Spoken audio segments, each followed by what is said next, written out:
110 students in Tehran, 90 of them from Kashmir, crossed the border into Armenia. Hi, this is the Hook News Wrap. These are the day's top stories. Amid escalating tensions between Israel and Iran, Indian students in Tehran have been moved out of the city. Of these students, 110 have crossed into Armenia.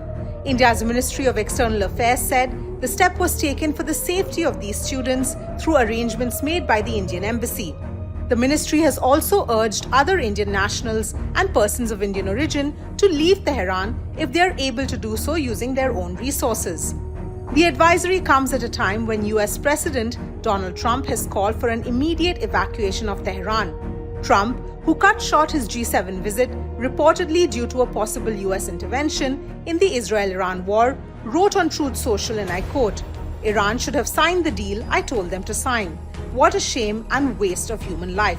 Simply stated, Iran cannot have a nuclear weapon. I said it over and over again.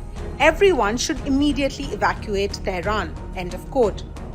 Staying with the Israel-Iran war, Israel has claimed it has killed another high-ranking Iranian official, General Ali Shadmani.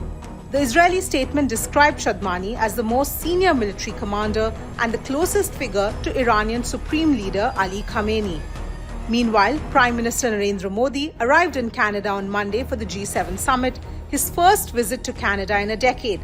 Invited by the country's new Prime Minister Mark Carney, PM Modi said he will highlight the priorities of the Global South during the summit. This marks PM Modi's sixth consecutive participation in the G7 summit. Back home, the Supreme Court on Tuesday criticized the Karnataka government over actor Kamal Haasan's film Thug Life not being released in the state. The court observed that mobs and vigilantes cannot be allowed to take to the streets. It added that while people may choose not to watch the film if it is screened, audiences cannot be made to fear that theaters will be burnt down. The court also said that if someone has made a statement, it should be countered with another statement, referring to the row over Kamal Haasan's remarks about the origins of Kannada. And now, a quick look at the stock market.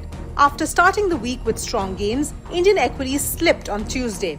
The Sensex fell to around 81,500, while the Nifty moved further away from the 25,000 mark.